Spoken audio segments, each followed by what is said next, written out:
कहते हैं इंसान को अपनी जड़ें कभी नहीं भूलनी चाहिए। जड़ यानी अस्तित्व यानी इतिहास। दुनिया की पुरानी संस्कृतियों और सभ्यताओं की जानकारी हमें इतिहास के पन्नों से जरूर मिलती है। बिहार का इतिहास काफी पुराना है। यहाँ कई संस्कृतियां फली फूली।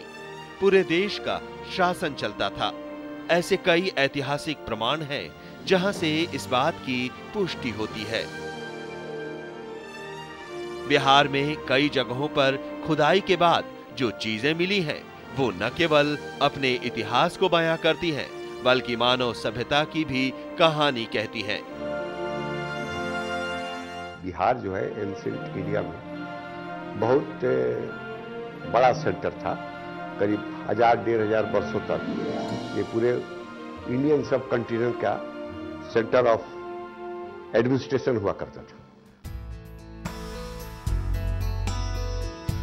सारण जिले में टोरीगंज बाजार के पास बसा चिरांद अहम पुरातात्विक स्थलों में एक है।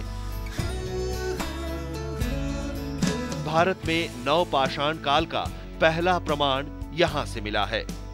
इसकी खुदाई से पता चला है कि ये जगह नवपाषाण काल और ताम्र युग में भी आबाद था। खुदाई के दौरान यहां से हड्डियां, गेहूं की बालियां और पत्थर के औजार मिले हैं। इससे पता चलता है कि यहाँ बसे लोग खेती के साथ साथ पशुपालन भी करते थे। साथ ही यहाँ हुई खुदाई में बुद्ध की मूर्तियां भी मिली थी। खास बात यह है कि चिरांद करीब 2000 साल से लगातार आबाद रहा है। चिरांद में जो खुदाई की उसमें नियोलिथिक सेल्ट जो कि बहुत ही इंपॉर्टेंट है, और बोन टूल्स के मामले में Chirand was very very rich. Bone tools, उसके बाद फिशुक मिला है। फिशुक है मतलब कि नियोलिथिक काल में फिशुक मिलना ये बहुत इंपॉर्टेंट है कि उसमें फिशिंग के ट्रेसेस मिले।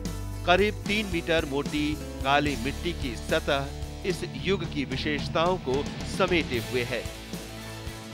हिरण के सींगों और अस्थियों के औजार, सौंदर्य प्रसाधन के साथ साथ छेनी, बर्छा, हथौड़ा, हड्डियों के औजार भी यहाँ से मिले हैं। नवपाषाण कालीन वस्तुएं वहाँ से उपकरण मिले हैं। नवपाषाण काल में हड्डी के जो उपकरण मिलते थे वो इतना फाइनेस्ट वैरायटी मिला है वहाँ कि आज तक हिंदुस्तान में कहीं से खुदाई से उस तरह का उपकरण जो खास करके बोन टूल्स, बोन के बने हुए जो वस्तुएं थी, वो आज तक कहीं से नहीं प्राप्त हुआ है। चिरांद के नवपाषाण कालीन के लोग सौंदर्य प्रेमी थे। वो गले में पेंडेंट पहना करते थे जो मिट्टी का बना होता था। साथ ही अस्थि के बने कंघों का इस्तेमाल भी बालों को संवारने के लिए किया जाता था। यहाँ के लोग मिट्टी के खिलौने बनाने की कला भी जानते थे। यहाँ मिली मिट्टी की मूर्तियों में एक महिला की मूर्ति काफी अहम है, जिसे मातृ देवी की संज्ञा दी गई है। वृषभ की मिट्टी की मूर्तियां, गेंद, चूड़ियां, ताबीज भी यहाँ मिले हैं। खुदाई में मिला मिट्टी का एक मुखौटा इस काल की खास उपलब्धि है। इस तरह के मुखौटे का इस्तेमाल नर्तक आज भी करते हैं। लेकिन चिरांद की गौरवपूर्ण संस्कृति का विनाश कुषाण युग के बाद शुरू हो गया। इसी वजह से गुप्त काल का कोई खास प्रमाण यहाँ से नहीं मिला है।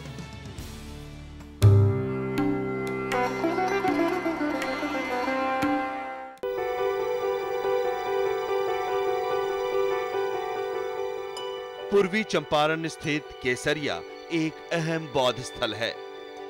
यहाँ से बहुत बड़ा बौद्धकालीन स्तूप मिला है। इसे केसरिया स्तूप के नाम से जाना जाता है। बौद्ध तीर्थ स्थलों में इसका महत्वपूर्ण स्थान है। बुद्ध ने वैशाली से कुशीनगर जाते हुए एक रात केसरिया में बिताई थी और लिच्छवियों को अपना भिक्षा पात्र प्रदान किया था। कहा जाता है कि जब भगवान बुद्ध यहाँ से जाने लगे तो लिच्छवियों ने उन्हें रोकने का काफी प्रयास किया, लेकिन जब लिच्छवी नहीं माने तो भगवान बुद्ध ने उन्हें रोकने के लिए नदी में बाढ़ ला दी। वैशाली के लोग उनको जाने नहीं दे रहे थे, तो वहीं पर जो है केसरिया के पास जो है अपना भिक्षा पात्र जो था वहां के लोगों को दे दिया गया कि अब इससे आगे आप नहीं बढ़िए, और वहीं पर उसी भिक्षा पात्र के ऊपर केसरिया का स्तूप है।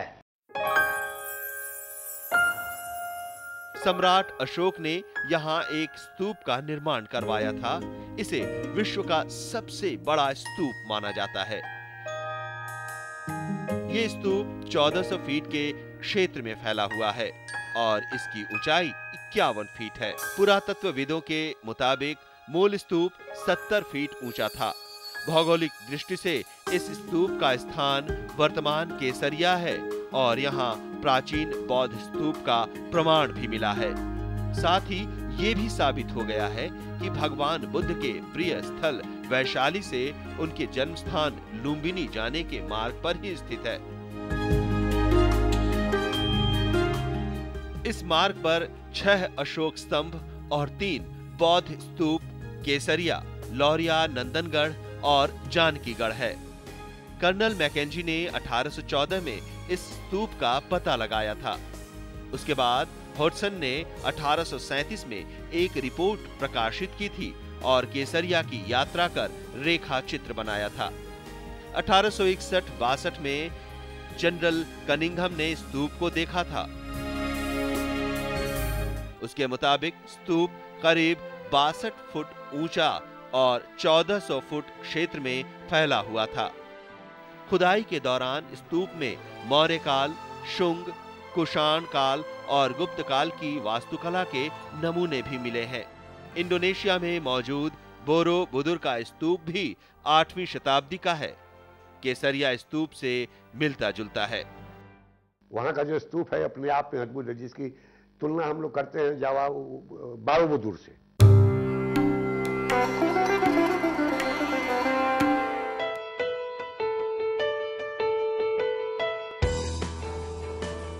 कुशीनगर बिहार के मुजफ्फरपुर जिला के नजदीक कुशीग्राम नाम से मशहूर है। यहीं पर गौतम बुद्ध का महापरिनिर्वाण हुआ था। कुशी के पास किशुन नगर कुशी का नगर भार रहा है और शवदाह का स्थल ढमहा भी कुशी के उत्तर पूर्व में स्थित है। बुद्ध के जन्म स्थल और ज्ञान प्राप्ति स्थल को जहां मान्यता मिल चुकी है, वहीं परिनिर्वाण स्थल को लेकर इतिहासकारों में अब तक मान्यता प्राप्त स्थल कसिया के बारे में एक मत नहीं है। कुशीनगर प्राचीन काल में कुशावती की राजधानी थी। प्राचीन कुश वंश में 2 टीले हैं। बौद्ध ग्रंथों के अनुसार महापरिनिर्वाण के बाद गौतम बुद्ध के शव को कपड़ों में लपेटा गया था और राजभवन के पश्चिम या उत्तर पश्चिम में मुकुट बंधन चैत्य के प्रांगण में रखा गया था। 1000 तहों में लपेटे जाने की वजह से इस स्थल को जहां इनका दाह संस्कार हुआ, ढेमहा कहा जाने लगा।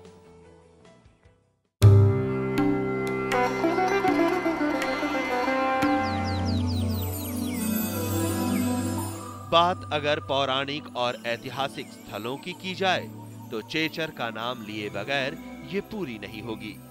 यहाँ नवपाषाण युग से लेकर गुप्त काल तक के ऐतिहासिक प्रमाण मौजूद हैं।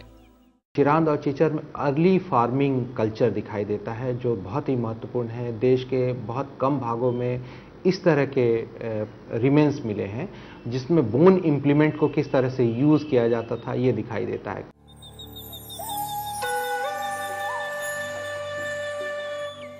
1978 में जब भारतीय पुरातत्व विभाग ने यहाँ खुदाई की, तो यहाँ से नवपाषाण काल के मिट्टी के बर्तनों सहित कई सामग्रियों के अलावा ताम्र पाषाण युग के भी प्रमाण मिले हैं। पत्थर के बने छोटे छोटे औजार, हड्डियों के बने सामान भी यहाँ मिले हैं। यहाँ बौद्ध स्तूप की भी शिनाख्त हुई है, जो भगवान बुद्ध और उनके शिष्य आनंद से जुड़ा हुआ है। इसके अलावा विशाल शिवलिंग, देवी भगवती की मूर्ति, फारसी में अनुवाद किया हुआ रामायण भी मिला है।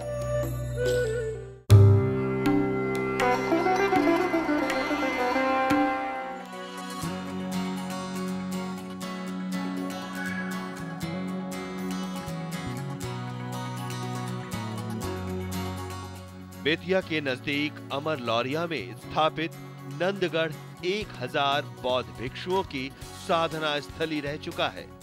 हजारों साल पहले नंद वंश की राजधानी रह चुका ये स्थल चंद्रगुप्त और अशोक के लिए भी खास स्थल रहा है। 1880 में अलेक्जेंडर कर्निवम ने 2-3 स्तूपों की खुदाई करवाई थी, जिसमें पंचमार्क के सिक्के, चारकोल, मिट्टी के बर्तन, सोने के पत्थर से बनी मूर्ति मिली थी। खुदाई में अशोक कालीन अभिलेख भी मिले हैं जो बहुकोणीय हैं।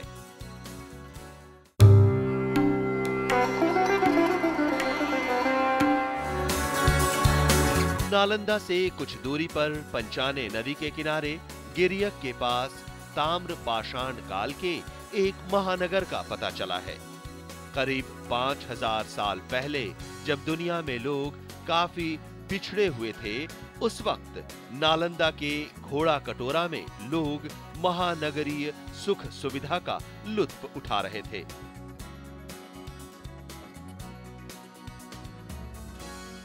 यहाँ समृद्ध महाजन पद होने के पुख्ता प्रमाण मिले हैं। यहाँ अभी तक ताम्र पाषाण युग से पहली शताब्दी तक के मौर्य, शुंग, कुषाण, पाल, गुप्त काल के भी प्रमाण मिले हैं। चौलकोलिथिक पीरियड से लेकर के और गुप्ता पीरियड तक का मटेरियल वहां से प्राप्त हुआ है। ऐसी संभावना जताई जा रही है कि यहाँ नव पाषाण युगीन प्रमाण भी मिल सकते हैं।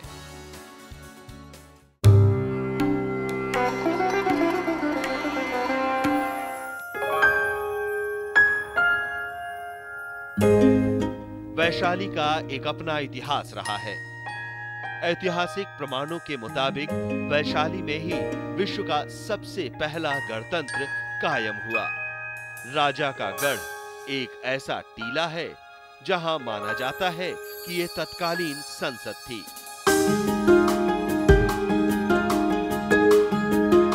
टीला है राजा विशाल का गढ़, वो बहुत बड़े क्षेत्र में फैला है और चारों तरफ फोर्टिफाइड सिटी है और उसके चारों ओर मोट की व्यवस्था है, ह्यूज मोट की व्यवस्था है। ये साबित करता है कि ये साइट बहुत पोटेंशियल रहा होगा और ये शायद लक्ष्मी गणराज्य का की सिटिडल एरिया रहा हो।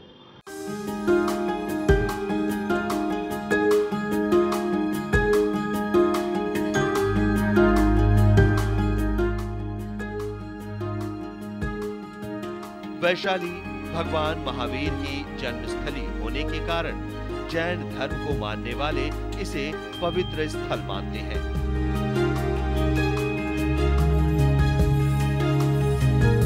भगवान बुद्ध के समय 16 महाजन पदों में वैशाली का स्थान मगध के समान महत्वपूर्ण था। सम्राट अशोक ने वैशाली में महात्मा बुद्ध के अंतिम उपदेश की याद में वैशाली से 3 किलोमीटर दूर कोल्हुआ में एक स्तंभ बनवाया था। इसे अशोक स्तंभ कहते हैं।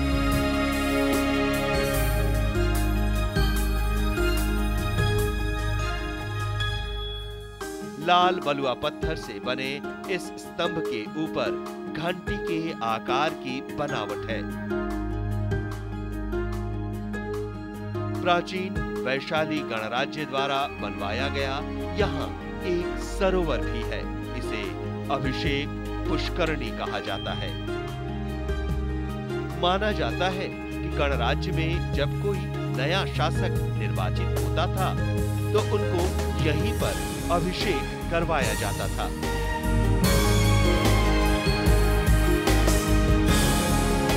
पुष्करणी है जो सामने तालाब है, उस तालाब में एक ऐसा घाट है जहां पर अगर कोई व्यक्ति स्नान करता है तो पूरे तालाब की किसी भी कोने से वहां पर उसको नजर नहीं आएगा। यहाँ एक टीला भी है। दूसरे बौद्ध परिषद की याद में यहाँ 2 बौद्ध स्तूप भी बनाए गए थे।